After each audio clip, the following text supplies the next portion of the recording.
Tea time, yeah, making a difference, one cup at a time. Tea time, yeah. So be sure to grab your tea, grab a seat, and tune in to Miss Liz.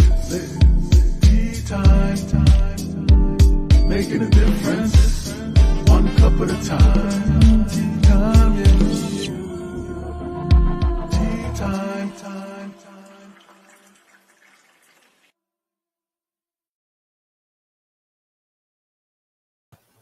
Welcome, welcome, welcome. It is tea time. Miss Liz is in the house. That's right. And this afternoon, I have an incredible man in the studio with me who will be sharing on the long walk home. It is a service that brings awareness to prevention for suicide in the veterans. We will be having a strong, strong tea today. So be prepared. This tea may trigger some of you. So I want you to be aware to watch at your own risk.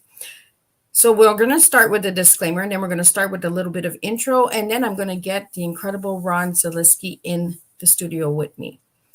Disclaimer for Miss Liz's Tea Time live shows. Miss Liz myself is going live using StreamYard. Before leaving a comment, please grant StreamYard permission to see your name at StreamYard.com. Please be advised that the content brought forward for any Tea Time shows hosted by myself, Miss Liz, is always brought forward in good faith. However, it may bring forward dialogue and opinions that may not represent my platform. The facts and information are perceived to be accurate at the given time of airing. All Tea Time guests and audience participations are responsible for using their good judgment in taking any action that may relate to the discussion. The content brought forward may include discussion to some where they may be emotionally at risk. It is significant to know that this show is engaging in discussion forums only to offer and inspire awareness and connection and is not providing therapeutical advice. If you have any questions about this disclaimer or the panelist discussion, you may freely contact me, Miss Liz, through my email at bookingmissliz@gmail.com. Moving forward, should you choose to voluntarily participate in this show in any aspect, I myself, Miss Liz, welcomes you. And should you decide that this show is not made for you at this time, I respect that choice and will see you at a future show at a later date. Now, we're starting off September, a new fresh month. So we have some fresh flavors and fresh topics coming to the table. So a little bit on today's guest. Ron Zaleski was born on November 11, 1950 in Southampton, New York, and attended Hampton Bays High School. At 19 years of age, he joined the United States Marine Corps, serving in the Vietnam era from 1970 to 1972. When Ron Zaleski returned home from the military, he learned that 2 members of his squadron had been shot and killed in combat. The other 3 injured. He was hit by a wave of emotions, anger, guilt, shame. The list went on. After hearing the news, Ron vowed to stop wearing shoes in 1972 as a memorial to his fallen brothers and to protest against the horrors of war. Ron still walks barefoot to this day. Ron would go on to own both a scuba shop and gym, but the anger and guilt he felt still lingered. In 2006, he sold his business and founded the Long Walk Home. The same year, he set out to walk barefoot across the Appalachian Trail. I'm going to get him to tell me what that is because I can't pronounce it. And to know more about Ron, check out his full bio on Miss Liz's Tea Time Facebook page, my LinkedIn, and my website. And now I'm going to get Ron in here because it's time to serve a good, strong cup of tea. So welcome, Ron. Welcome to Tea Time. It is an honor to have you here. No, it's an honor to be here as well. I appreciate that you invited me to have tea with you.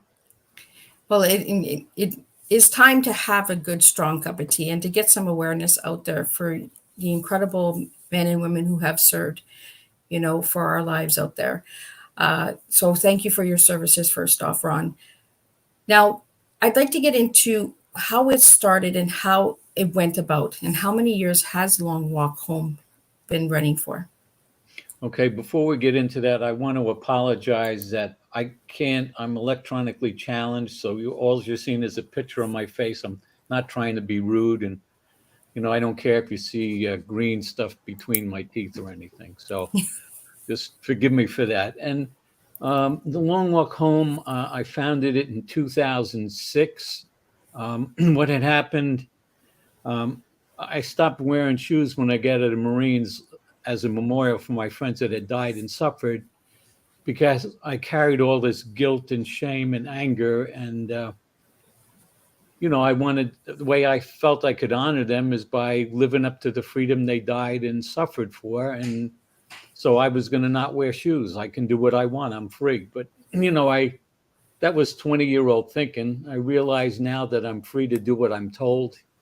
And there's consequences for all my actions. And I founded it after 9/11 had happened, because I didn't tell people that I had even been in the military. And if anybody asked me why I don't wear shoes, I'd say, I don't feel like it. You got a problem with that? Because I would fight with everybody, because I was so angry how we were treated. I was never in combat, and I don't believe in war. And I went in the military to hurt my parents. And that's 20-year-old passive aggressive thinking working there. And then you discover the consequences for your actions. So I carry this anger, guilt, and shame because I felt, did I do the right thing? Was I a coward? Did I do the right thing to stick up for what I believe in? And then other people suffered because of that. And so I write about the whole thing in my book and my transformation. And it's I'm really transparent in it, because my first attempt at the book was I preached and told everybody what to do. And after I read half a page, I wouldn't read the book either.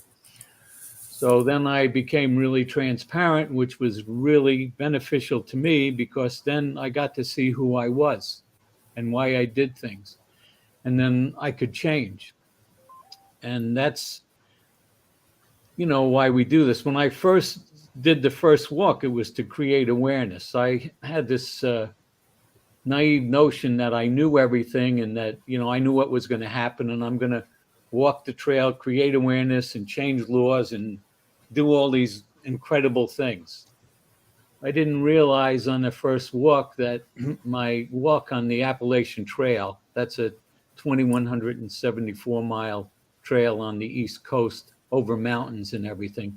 That's America's version of the Vision Quest. And on that trail, it allowed me to forgive myself for sitting on my hands for 33 years.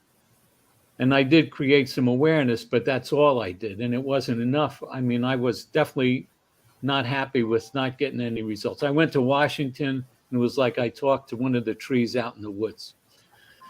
And then, I sat with that, and I figured, well, I have to do more. So then I realized that, just to create awareness is no good. You have to create awareness, and then you have to have a plan. Then you have to have the plan get instituted. Then you have to get it carried out. Yeah. So after going, walking the Appalachian Trail, creating awareness, but that's as far as it went. As far as I was concerned, it didn't help a soul, except myself, which at the time was huge, but I didn't realize it. So what happened 4 years after I got off the Appalachian Trail, I had made a sign, and at that time it was 18 vets a day committing suicide.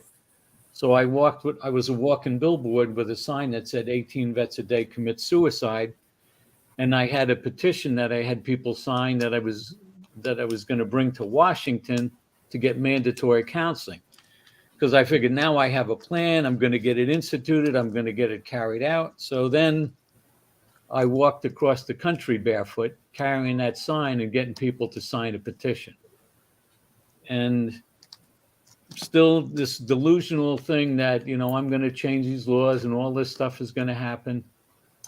And I, got 10,000 signatures myself, another 10,000 online, plus, numerous radio spots, TV and newspaper spots, creating awareness for this. And I go to Washington figuring, now I'm going to tell them what to do, because I'm so brilliant. I know what to do. They haven't figured it out.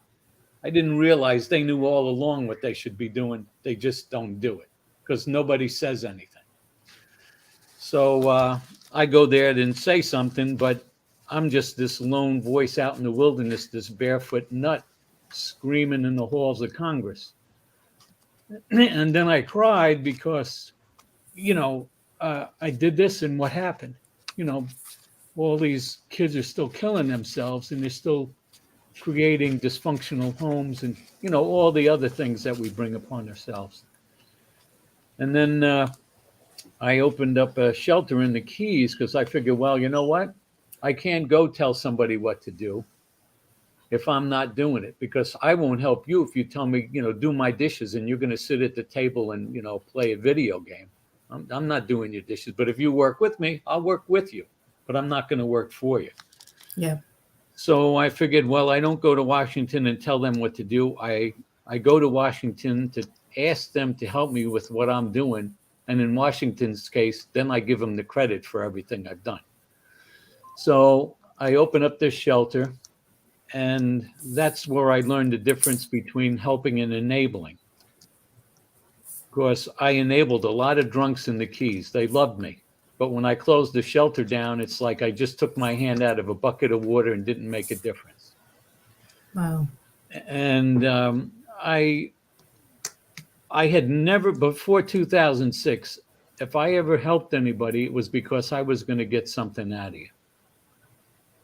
And on the trail is when I started to learn about when you do something for somebody else that you love, when they grow or they change, that's the reward for you. It's like I get more out of it when I help a young man than he probably gets out of it. It lights me up like a Christmas tree. So I get where it's not like people say, oh, it's a selfless act. No, it's not a selfless act.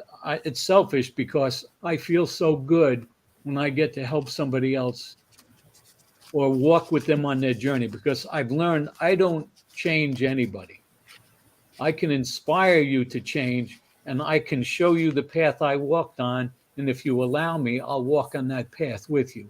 But you know the answers to your problems. You know the answers to your questions. If I give them to you, you can use me as an excuse if it goes wrong, because that's what I used to do. I'd ask somebody for advice and they'd give it to me. And if it went bad, well, it's not my fault. This idiot told me that. Well, I'm the idiot because I didn't seek inside. And that's what's really neat about like the Appalachian Trail. That's why I call it America's Vision Quest, because you spend so much time with you get to ask yourself, and if you're really good, you listen and get the answers. So, but how I learned that lesson about helping and enabling is we had a guy, I lived like 1,000 feet away from the shelter because I was taking care of my mother at the time before she died. So I would go home at night and take care of my mother, and in the morning I would come in. And at this time, I had up to 9 guys living in the shelter. They watching TV, eating food, not doing a thing. I'm not asking anything of them except just don't drink in the house. That's all I ask. And so I come in one day, and one of the guys says, hey, Ron, one of your buddies was here last night using the shower. And I had built an outdoor shower because it's so hot in the Keys, and, they can't get showers. And I use it too because I'd work out there and then, take a shower. And he says, yeah, a buddy of yours came by last night and used the shower. I says, who was it? He says, no, I don't know who it was, but he shit in the shower. I says, well, did you clean it out? He said, no.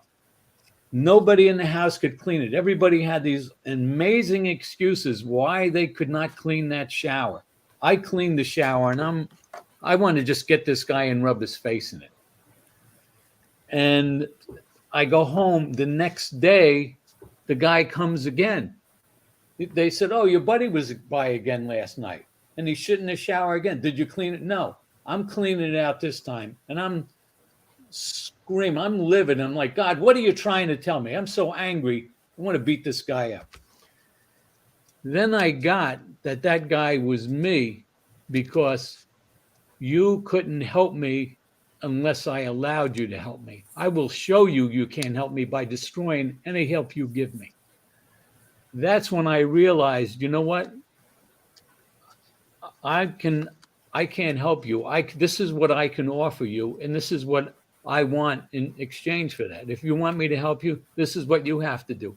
If you can't do that, that's fine. You're doing great sleeping in your own puke. You don't need my help. You're doing great. But when you're ready to make a change, let me know, and I'm here to work with you. But I'm not going to do all this for you and get pissed on. Yeah. So that was a really big, I get a lot of God moments, and I work really hard to listen and try to see his message. I can't read his handwriting, and most of the time I don't understand the language he's using. But once in a while I get it. And that was one of the times I got it. So, I continue to help. And like when I walked the Appalachian Trail, just to go backtrack a little bit, it was one of the most physically challenging things I did, because I basically slept on the ground for a year in the dirt, walking barefoot, walking through snow and thunderstorms and, all sorts of, getting my feet cut. And it was really physically challenging.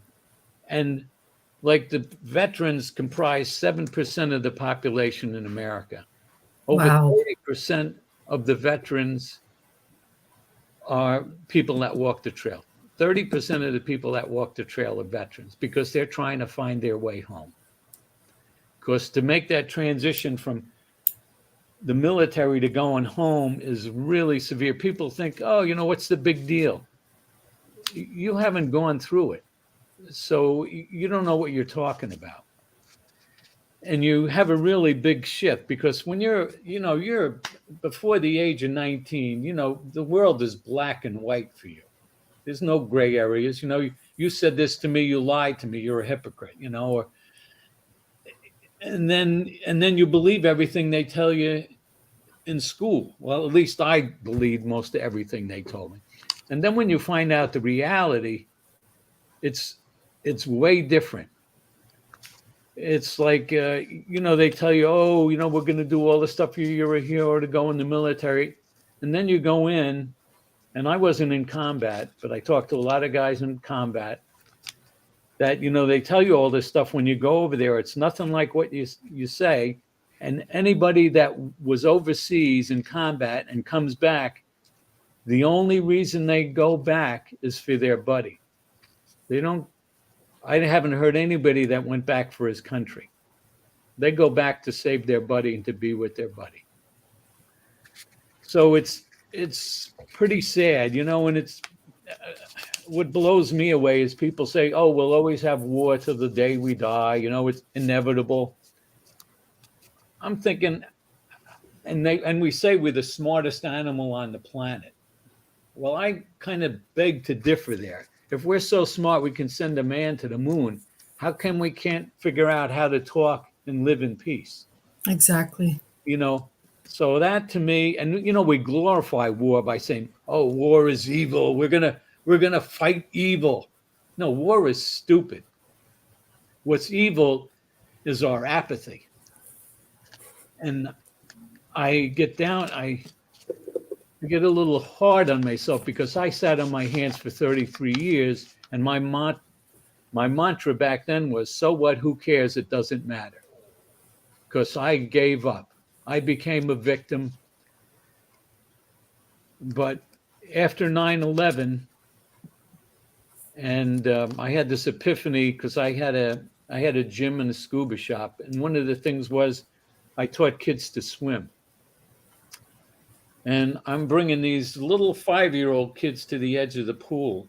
And this one 5-year-old looks up at me, dead in my eyes, and says, how come you don't wear shoes? It was like God hit me with a 2x4 and said, what are you doing? That was the first person I told in 33 years why I didn't wear shoes. Then I realized I'm the problem. I have allowed the war to go on because I have done nothing to stop it. I blamed everybody else, the churches, the politicians, everybody but myself.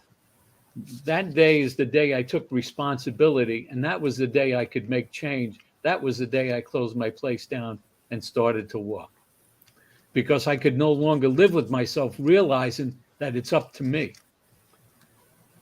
I used to be of that mind where, oh, somebody's doing something to help them. I don't have to do anything because somebody else is doing something. No, I have to do something too. This is my planet. This is my country. This is my home. This is my town. How I show up in it makes a difference. How I show up in it, I used to be so arrogant, it doesn't matter what I do. That is so arrogant, because everything I do matters and has an impact. When I change, the world changes because I'm part of the world. And to me, that's arrogant to believe that it doesn't matter what I do.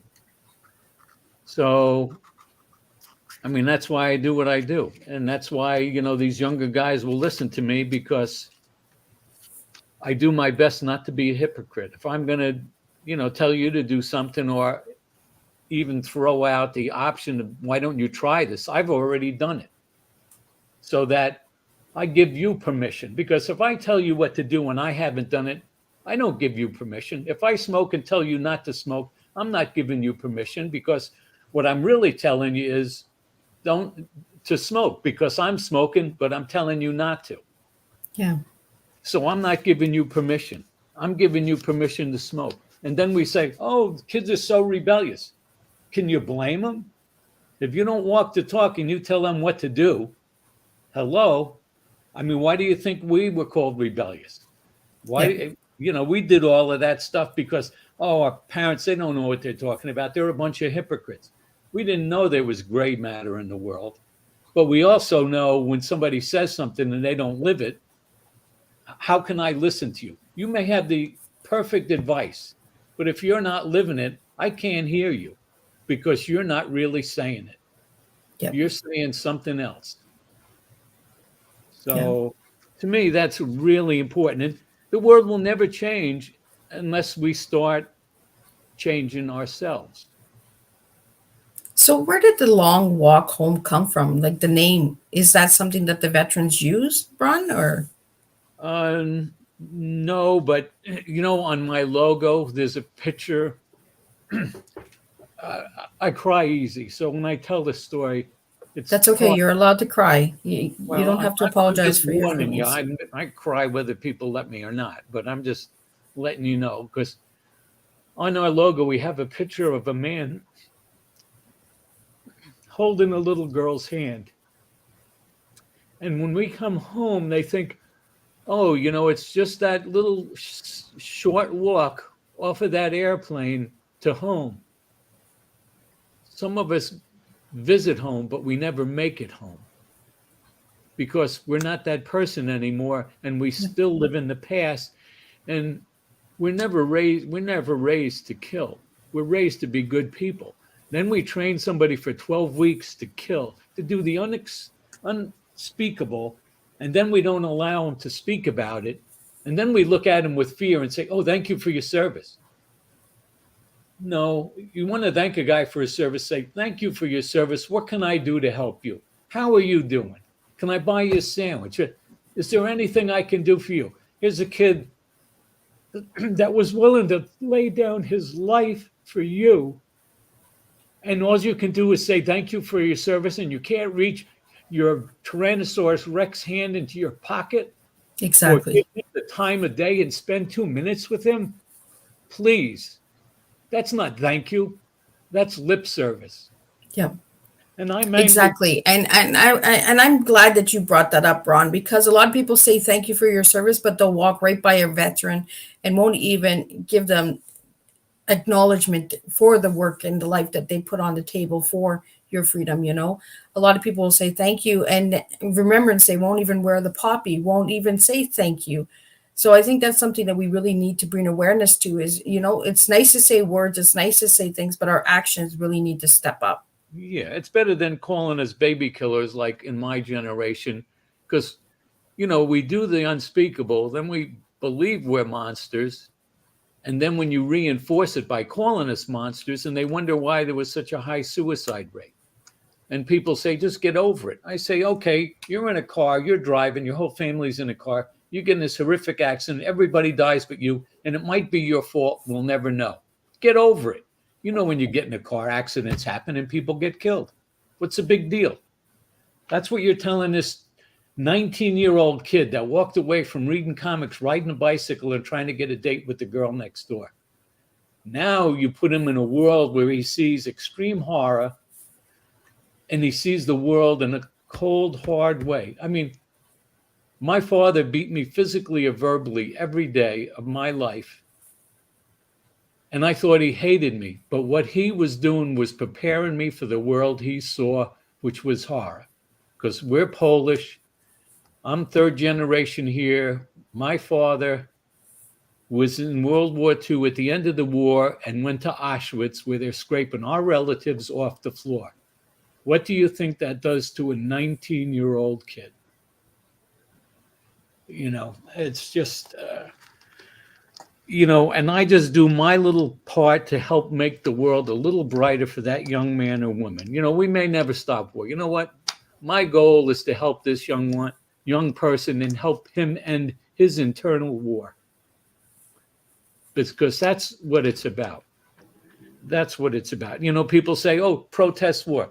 I says, I'll protest war the day that we stop having divorce. How can I protest war when we have two people that say they love one another and they get to a point where they would kill one another? So the war is here inside. That's where the war is. And that's what we have to end. And it's the fear. You know, it's, the greed or fear we're not going to get enough, so we have to attack them. You know, I'm not saying we lay down our weapons and don't protect ourselves. You know, we have to be vigilant. We have to take care of ourselves. But there's a right way and a wrong way. You know, there's a way that's ethical, to stop, to defend, and I don't even get into that. I just know that the war that I had in my soul was horrendous. And I had contemplated suicide many times. But to me, that was given up. And I'm really Catholic, so if I killed myself, I'm going to hell anyway. So I'm going to gamble and see if I can beat that one. I mean, I've changed my views a little bit. But that's what we work to do. And we used to do events, and we don't do as many events now because we really focus on the mentorship program. And the mentorship if you'd like to share a little bit about the mentorship program, because I do have a list here that you have on the website, and the website is posted here. So for the viewers that are watching, you can see the information there. For the audio, if you're listening to the audio, it is in the description, so you can find Ron and all the incredible work he's doing. But yeah, Ron, if you'd like to share about the mentorship program. Yeah, I would. But before I do that, I want to just make a statement. I'm in America right now. You're doing this with me, this radio station, and you're in Canada. And I had a booth at an event in the Keys. There was 30,000 people there. More Canadians stopped at my booth to talk with me and thank me than Americans. I was so ashamed that day of my country when foreigners, and I know there wasn't 15,000 Canadians at that event, I'll tell you that right now. And for more of them to come and stop and see me and thank me than my own fellow countrymen, I was ashamed. I was embarrassed. So I thank you that you got a hold of me to do this podcast. And I just want to acknowledge that, because we think some of the things we do don't matter and make a difference. Everything we do, like you're just doing this with me, it makes a big difference, even if it's just between you and me and nobody else. So with the mentorship program, what we do, it's been an ongoing thing, because with me, everything's learning. And I developed all the challenges through my struggles and my self-awareness and my growth.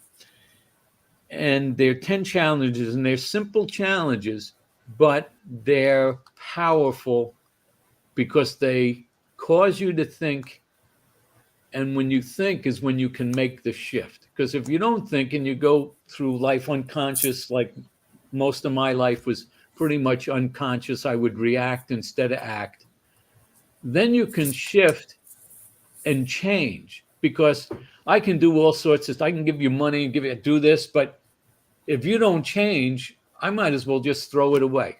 I'm not helping you because it's just stuff.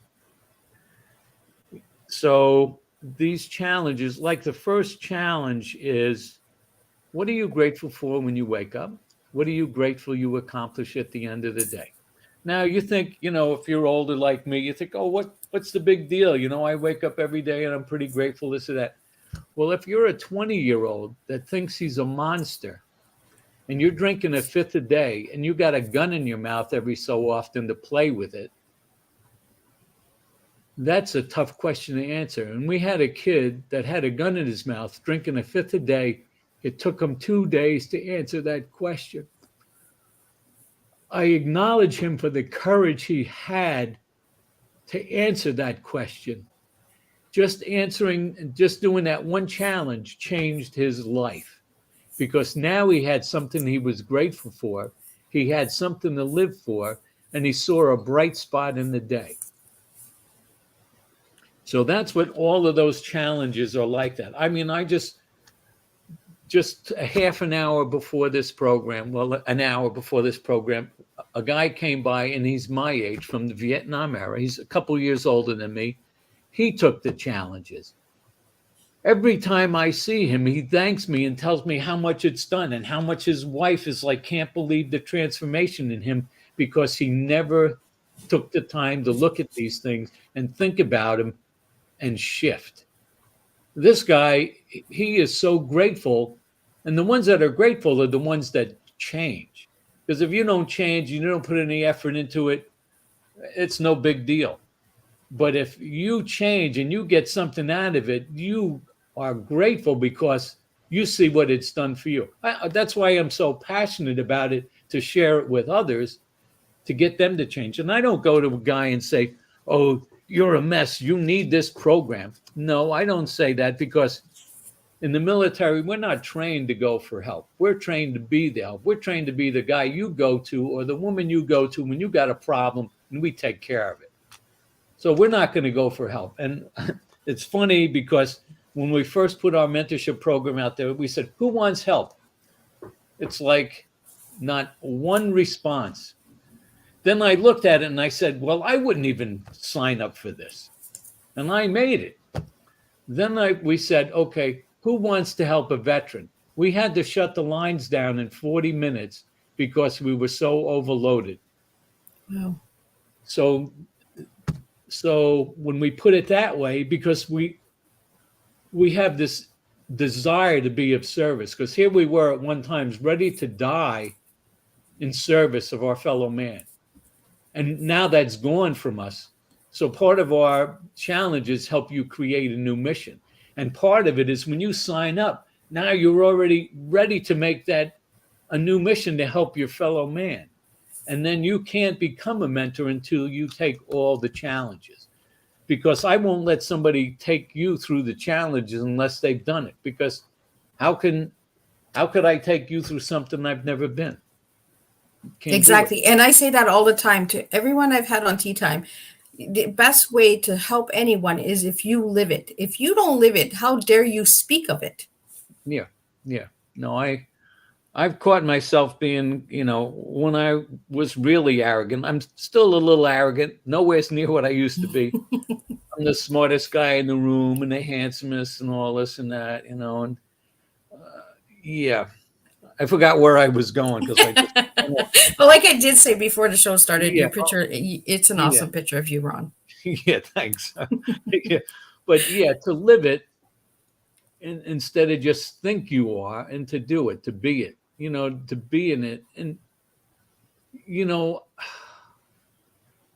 I used to fight a lot, and then I had a gym, and the guy that ran the dojo was the matchmaker for Ultimate Fighting.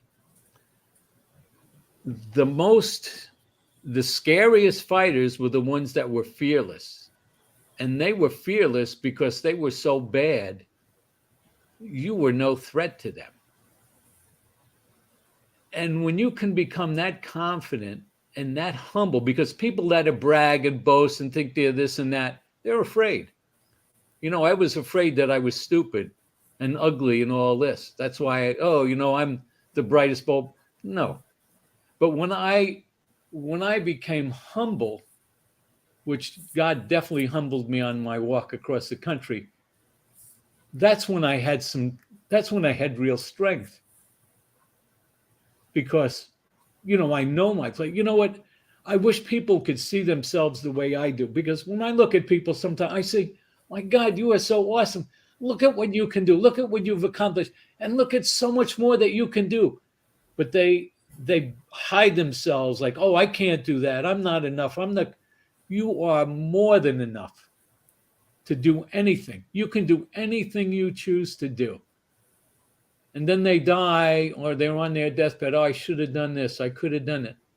Do it today, man, because every minute after I get off this, or even after this second, is a bonus. It's gravy.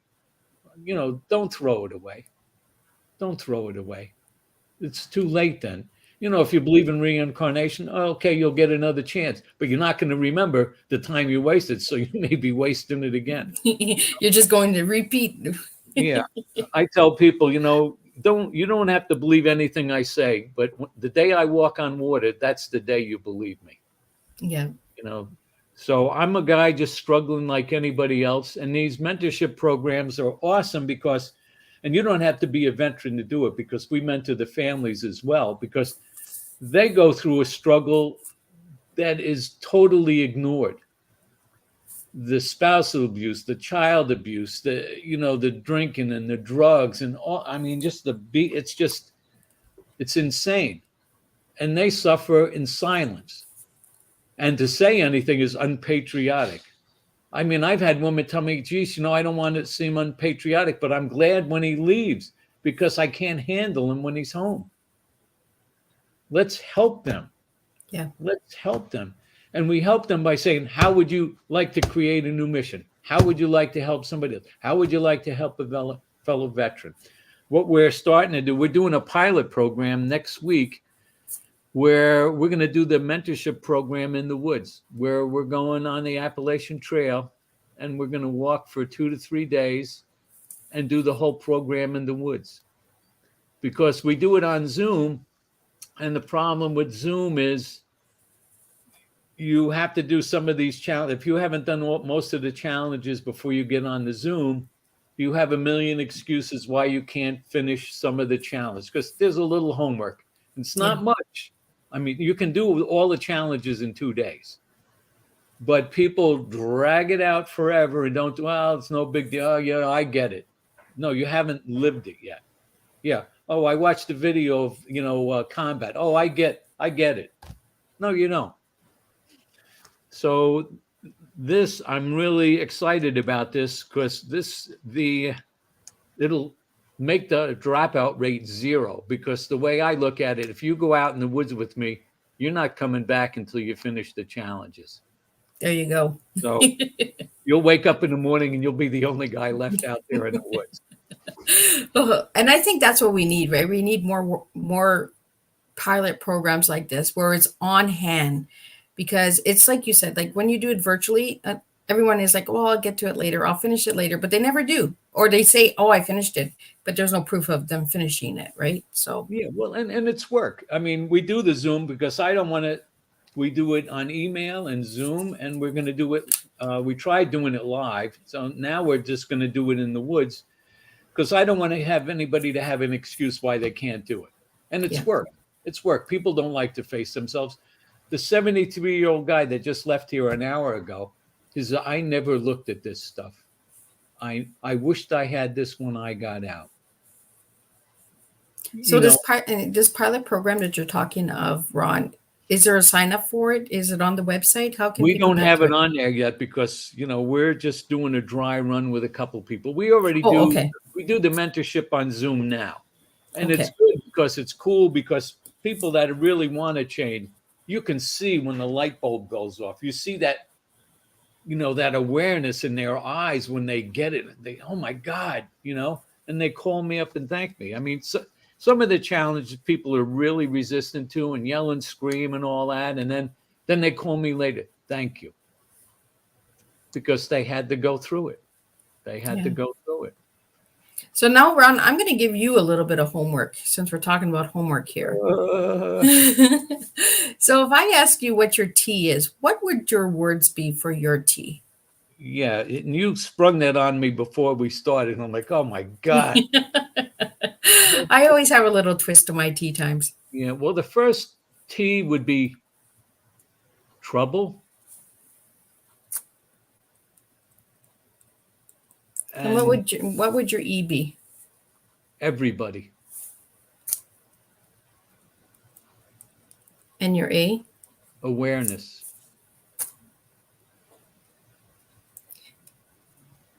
You just served this really strong T of yourself. Because the T is within us, right, Ron? It's the travels that we've gone through, the past, the present, and the future. And this is exactly, you were troubled in the younger age. You struggle, and you even still today admit that you're struggling, and everybody, you're out there trying to help everybody and serve everyone. And that's part of the service, like you mentioned, as you were sharing your story, is that veterans, when they come home, they're so used to serving their country. When they come home, who do they serve? What do they do, right? Yeah. And the awareness of the future, that you're going to make a difference, Ron, and you are making a difference. And awareness is very deeply important. But like you mentioned, when you shared your story, you have to have the action with the awareness too. We can give out as much awareness as we want out there, but if we don't talk the walk and do the walk, how do we make a change? Yeah, it's funny, you say that, because when I was walking on the trail and a woman found out what I was doing, she says, oh, you got to mention about the depleted uranium and all of that and what it's doing to everybody. I says, well, how much are you doing about it? She said, just talking to you. I says, well, that's how much I'm going to do, because that's how important it is to you. And then She went away angry. But that's what it is. They get angry because they're not willing to take the steps that they want us to take. No, yeah, they want us to push their car while they sit on the side of the road, and that's not going to happen. Well, it's almost like the story that you mentioned earlier when we first started the tea time, is that person shitting in the shower, right? Yeah. You can't help somebody that doesn't want help. It doesn't matter how much you love them, how much you care about them, until they're ready and willing to get help. You can't move forward, right? Yeah, and you know what? I have another neat story about that. I met him. Well, I know a lot of mothers, but this one mother was telling me, I took in my daughter, and she lived with me for 6 months, and she had a drinking problem, a drug problem. She had trouble with the law, and I badgered her for 6 months. Well, you got to do this, you got to do that. And then she decided, you know what? I've been trying to get her to change for me. I can't change anybody. I'm going to change for her. The day she did that was the first day she had a real conversation with her daughter. Wow. Because I can't change you. I can change myself. And you know what? When I used to be very judgmental and, oh, I know why this guy did it for this reason and he's an a-hole. But then when I found out why they did it, I'm saying, oh my God, I would have done the same thing. Yeah. So I don't know where you are and what your path is and what you have to accomplish and why you do something. But to accept that we're all together in this, and it's easy for me to forgive people because I've done everything as bad or worse than you've done. So how can I not forgive you, unless I want to continue to punish myself, Well, that's it, right? The healing has to start with us. We can't heal, we can't fix anyone but ourselves. Once we start healing and fixing ourselves, then the surroundings around us actually do change. Yep. So any words out there for the veterans that are listening now and that will watch the replay later, Ron? What message do you have for the veterans out there about the long walk home? Well, what I would like them to do is, take a look at us online, become a mentor, buy my book, that would be nice. But It took me 14 years to write the book. Not only am I Polish, I'm slow and a Marine. So that, that amplifies that. But I wasn't done with the book. And every time I would rewrite the book, I would find out why I did something or that I'm lying. And then to find the truth of why I did things and my transformation. I wrote it so that people would understand veterans, and maybe a veteran might see himself through my eyes and make a shift. And then also so my children know who their father is, because they think, oh, I know you. I spent my whole life with you. Yeah, but you don't know me before you were born. You don't know what I went through and what the lunatic and why I do what I do to you now. And it's really cool because my son's read my book, and I have a closer relationship with one that has fought me most of his life. And that is worth the 14 years and the price of the book for me. If nobody else looks at it, I'm thrilled. Yeah. And I think our children actually understand us better when they read a book or they hear our story through a different avenue than ourselves. Myself, Ron, I've shared my personal story. I've overcome a lot of stuff. And my children, when they read my book, they were like, oh, okay, Mom, now I get it. Now I understand. Where if I would have told them, they would have been like, Mom, can you stop, please? And I'm sure that's where it came with you and your sons as well, is that, okay, Dad, yeah, I know you, like you raised me, I know who you are, but they didn't actually know who you were before they came along. Yeah.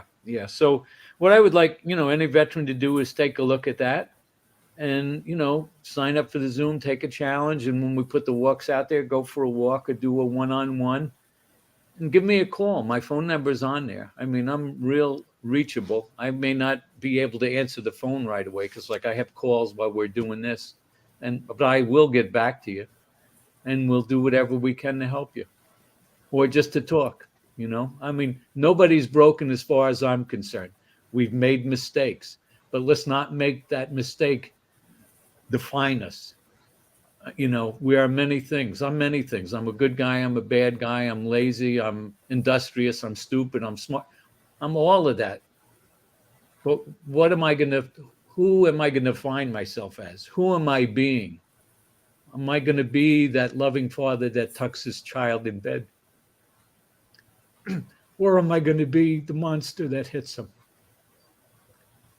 I'm a choice at every instant. Let's be mindful and make that choice the right choice. Make that choice a loving choice. I loved it when I was walking across the country. I was in a space of being fearless.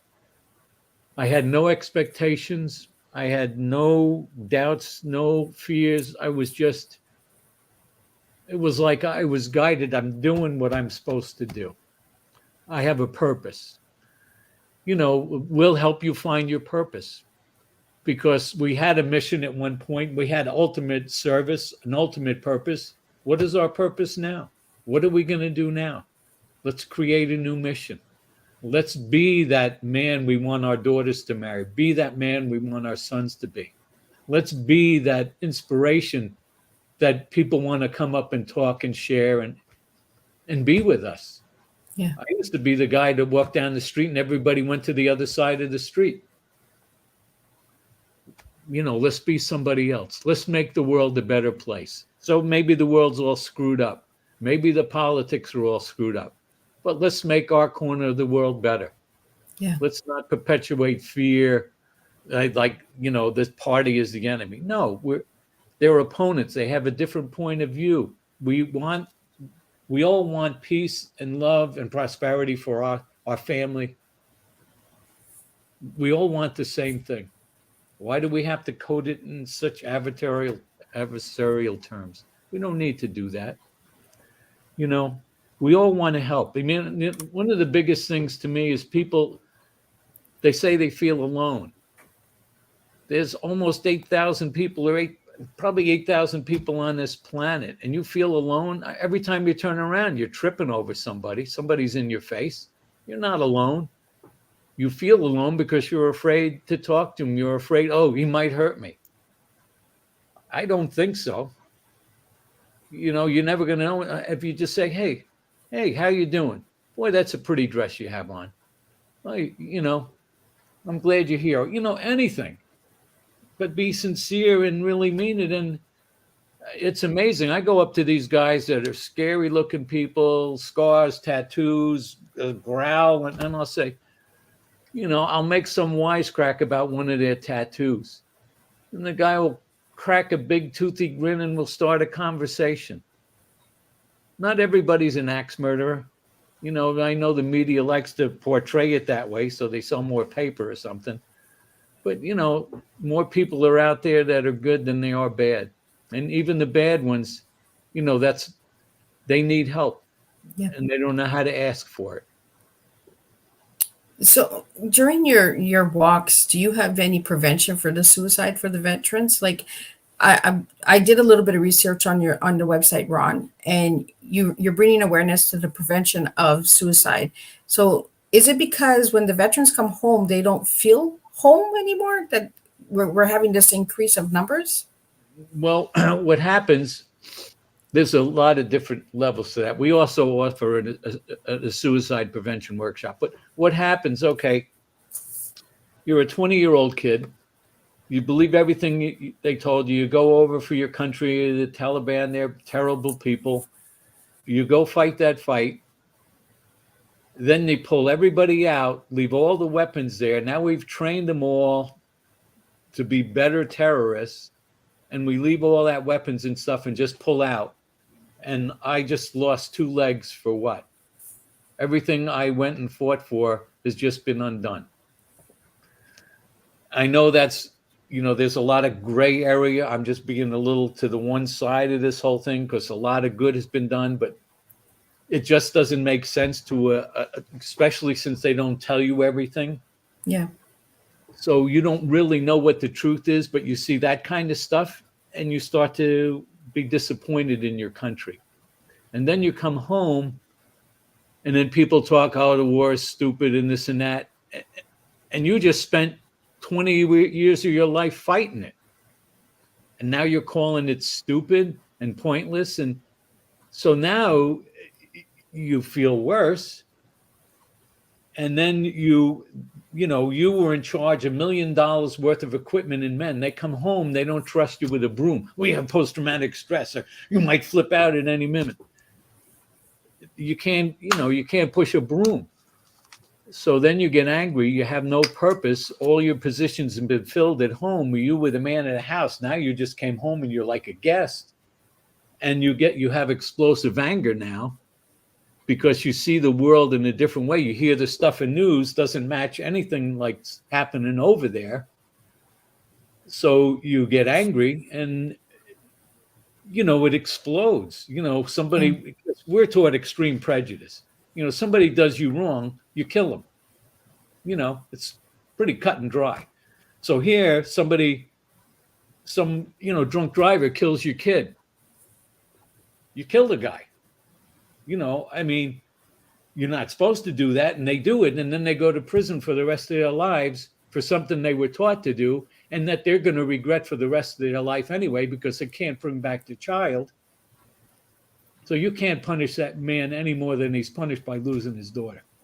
Yeah. So, so they're angry, and so it's hard for somebody, because the mantra I heard every day when I walked across the country with my sign, every day a mother would pull off the side of the road, get out of the car, tell me it's my fault. He told me I didn't believe him. I should have known it's my fault. Hold me like I was that child and cry. I cried every day for 10 and a half months. Because these mothers blame themselves, the fathers, the sisters, they all blame themselves because they thought they knew who that person was. They were in denial that he changed. Oh, he's the same kid that was reading comic books just last year, 6 months ago. That's the same kid. No, it's not. He's seen horrors that he doesn't want anybody to see. He's done things that hopes nobody ever does. And he has trouble realizing, either compartmentalizing or making it right or justifying for it or just living with it. And, the way I look at it for me is I made mistakes. I can correct the mistake. But if I've sinned and done a horrible thing, there is no hope for that. Yeah. There is no hope. So we made mistakes. We can correct those mistakes. We can shift what we learned for something positive. I don't want to be judgmental, because when I judge myself. And it's tough because, it's easy to say things and rationalize it, but your emotions have nothing to do with reality and logic. You feel these terrible things and you keep dwelling on them. So that's why we make these shifts, because if you start to shift, you can start to see it different, and then forgive yourself. And I mean, that's the big thing, because a lot of guys, I remember guys yelling at me, I didn't do anything wrong. I don't have to forgive myself. Why are you so angry? Look, I was angry because I didn't want to admit I was angry. I didn't want to admit I was afraid. It takes courage to say, you know what? You're right. I'm afraid. I made a mistake. I believed a lie. I can fix that. I can do something better. We're still alive. We still have a chance to do something better for the next person, so the next person doesn't have to do that. Or we can help them when they get out to say it's okay. It's okay. You're going to get through this. I got 40-year-old guys come to me and say, am I going to be okay? You're going to be okay, but it's going to take time. It's going to take time, and you got to look in it. I'm not saying relive these horrors, because some of these people, rewrite and don't do that. We did this. That's the past. What are we going to do today? We know what triggers us. The sight of a child triggers us because of what we seen happen to a child or what we did to a child. Okay, that triggers us, but we'll be mindful of it. Okay, that was then, this is now. What am I going to do now? Not to ever do this again. Yeah. It's a tough thing. I'm no therapist. I'm just a guy that's been through the ringer, both directions, several times. And I know what worked for me. And I've taken that walk. And in the mentorship program, if you allow me, I'll walk with you on the path I've walked. And I'm there for you. Well, I want to really thank you, Ron, because with your mission, I've looked over the mission and I've seen the incredible work that you've done and the steps that you've taken, and I think you give a real strong message to the viewers and listeners out there. We need to start walking the talk. Talking without walking is not doing anything. It's not changing anything. We need that shift where we actually walk the talk. So I really want to thank you for joining me today on Teatime and sharing your story. And we're not done. We're going to have you back, Ron, because we need to hear more stories like this, and we need to know more of these missions and bring the walk to the talk. Because I think it's really strong and important to get that message out there. This is an awareness show, but I want to do more with your mission than just having you here for awareness. I want people to listen to this podcast, listen to this show, and see how you can help. And just by sitting and talking with a veteran will make a difference. Don't just thank them for their service. Actually take the time to sit with them, have a coffee with them, invite them to your home. They're not monsters. They're human beings too. So Ron, I really want to thank you for joining me today on Teatime and sharing your story. We're going to go a little over the hour, but I want you to give any final words out there for any of the listeners that are listening now or watching the replay. If anybody has any thoughts or suggestions how we could improve what we do, I'm all ears. I may not institute everything, but I'm always looking to improve what we do. And, we need help. Like every nonprofit, we need help with funding. It costs us like $1,600 per mentor, and it costs us $800 for everybody we put through an assist program. We cover all those fees. We've been doing it by donations from people like you. But, don't do it out of guilt. do it because you look at what we do and say, I like what they do. I want to be part of this. I want to be a mentor, or I want to help financially because I can. Don't do it for guilt. I mean, I'm good with the guilt. You know, Catholics, we were trained with guilt. I think what they say, what Jews invented guilt, and the Catholics, the Jews invented it and we improved it, or something like that. So I don't work to do that. I want you to believe in what we do. Yep. And I want you to be part of it, and then help. I'll go anywhere to speak and set up a program. So I really appreciate it. And I thank you, Canadians, for how you step up to the plate to be grateful for our military and what we sacrifice. Thank you. No, thank you. And thank you to all the listeners and viewers out there tonight that have tuned into our tea time and who will watch the replay. And if you have any questions or anything at all of Ron's information will be in the description for the audio recordings. And for the visual one, you can tune in to Miss Liz's YouTube channel, and you can watch it at any time, and you can watch it bit by bit or all at once. If it's too much for you all at once, just take a break and come back, grab a tea, and come back and watch the rest. But again, thank you, Ron, for joining me today on Tea Time. And thank you for allowing me to have you share your story on my platform. I'm truly honored. And I want to thank everyone who is working with the Long Walk Home and your team for everything that they're doing as well. And we will see everyone back here on Tea Time on September 7th at 7 p.m., where I have DC Gomez coming in, where she'll be speaking about her books, her fantasy books, and limiting beliefs, because she does have her story too. So I will see everyone for tea on September 7th at 7 p.m. Eastern Standard Time.